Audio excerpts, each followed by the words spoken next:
अभिनव ने फोन रखा और पलटा तो पाया कि चाहत उसके पीछे खड़ी थी। चले? हाँ, नहीं, तुम एक मिनट यही रुको, मुझे थोड़ा काम है, मैं वो निपटा कर आता हूं, अभिनव ने कहा। और इससे पहले कि चाहत कुछ कहती, अभिनव वहां से निकल गया। चाहत उसे जाते हुए देख रही थी। वो अच्छी तरह से जानती थी कि ये अकरम का ऑफिस है, लेकिन अभिनव वहां क्या करने जा रहा था और उसे किसने फोन कर ऊपर बुलाया था। चाहत को अभिनव पर शक हो रहा था। अब आगे क्या होने वाला था? उधर जब चाहत को अभिनव के ऊपर शक हो रहा था, तब इधर अभिनव भी अकरम के कैबिन में पहुंच चुका था। जैसे ही अभिनव अंदर आया तो अकरम ने उसकी तरफ अपना कार्ड बढ़ाया और बोला, ये लो, मजे से लंच करना। थैंक यू, अभिनव ने मुस्कुराते हुए कहा और अकरम के कैबिन से बाहर निकल गया। वो नीचे आया और उसकी आंखें चाहत को ढूंढने लगी। उसने देखा कि चाहत होटल के बाहर शेड में खड़ी थी। अभिनव उसके पास पहुंचा तो चाहत उसे ऊपर से नीचे तक देखने लगी। अभिनव ने उससे कहा, चले? दोनों होटल के अंदर दाखिल हो गए और एक टेबल पर जाकर बैठ गए। अभिनव जानबूझकर चाहत से नजर नहीं मिला रहा था, वहीं चाहत उसे लगातार देखती जा रही थी। क्या हुआ, सब ठीक है? हाँ। अच्छा, वैसे तुम इस ऑफिस में काम करते हो क्या?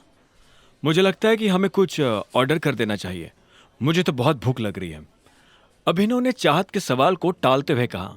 चाहत ने उसे देखा और एक पल के बाद बोली, तुम मुझसे कुछ छुपाने की कोशिश कर रहे हो क्या? क्या? मैं तुमसे क्यों कुछ छुपाने लगा?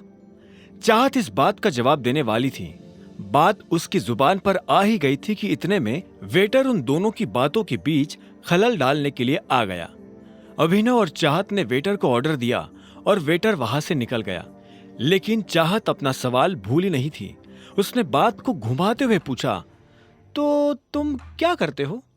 मैं AK प्राइवेट लिमिटेड में एक छोटी सी नौकरी करता हूं।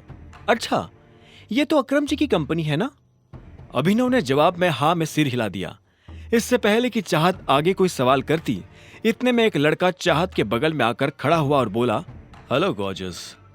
चाहत ने पलटकर देखा तो पाया कि एक सुंदर सा लड़का फॉर्मल्स पहनकर उसके पास खड़ा था।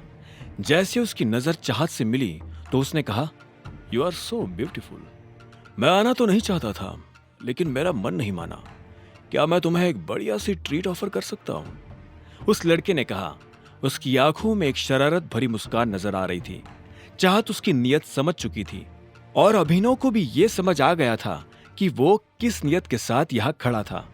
ऐसे में उसने भी लड़के को टालने के लिए गंभीरता से कहा, तुम्हें नजर नहीं आ रहा? वो पहले ही मेरे साथ डेट पर है। उस आदमी ने अभिनव की तरफ देखा और बोला, ओह अच्छा, मुझे तो लगा कि तुम इसके छोटे भाई हो। पर चलो, अब जब तुमने बता ही दिया है कि तुम इसके साथ डेट पर आए हो, तो मैं तुम्हें बहुत प्यार से कह रहा हूं, निकल लो। यह सुनकर अभिनव को बुरा लगा, लेकिन उसने कुछ नहीं कहा। तुम इतनी सुंदर हो, तुम्हें देखकर लगता है कि तुम किसी वेल टू डू फैमिली से आती हो। डोंट माइंड, लेकिन तुम्हें इस तरह के लड़कों के साथ डेट पर नहीं आना चाहिए। Standard is important, right? तुझसे किसी ने कहा ज्ञान देने को?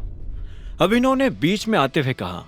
उस लड़के ने अभिनव को घूरते हुए देखा और फिर से चाहत की तरफ देखकर बोला, तुम प्लीज मेरे साथ आओ, ट्रस्ट मी, मैं तुम्हें कोई प्रॉब्लम नहीं होने दूंगा।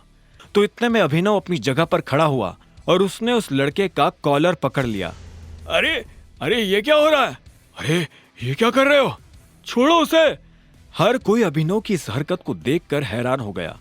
अभिनव को भी एहसास हुआ कि उसने लड़के को कुछ ज्यादा ही पीट दिया था। ऐसे में उसने हाफते हुए उसे छोड़ दिया। वो लड़का खड़े रहने लायक भी नहीं बचा था। अभिनव को जब होश आया तो उसने उस लड़के को ऊपर से नीचे तक देखा तो उसे बहुत बुरा लगा। वो ऐसा कुछ करना नहीं चाहता था, लेकिन अगर वो ये नहीं करता तो वो लड़का चाहत को परेशान करता रहता। अभिनव पलटा और चाहत को देखने लगा। चाहत दूर खड़ी होकर मुस्कुरा रही थी। उसकी मुस्कान में अभिनव को एक तरह की शांति नजर आ रही थी। अब उसे डर नहीं लग रहा था।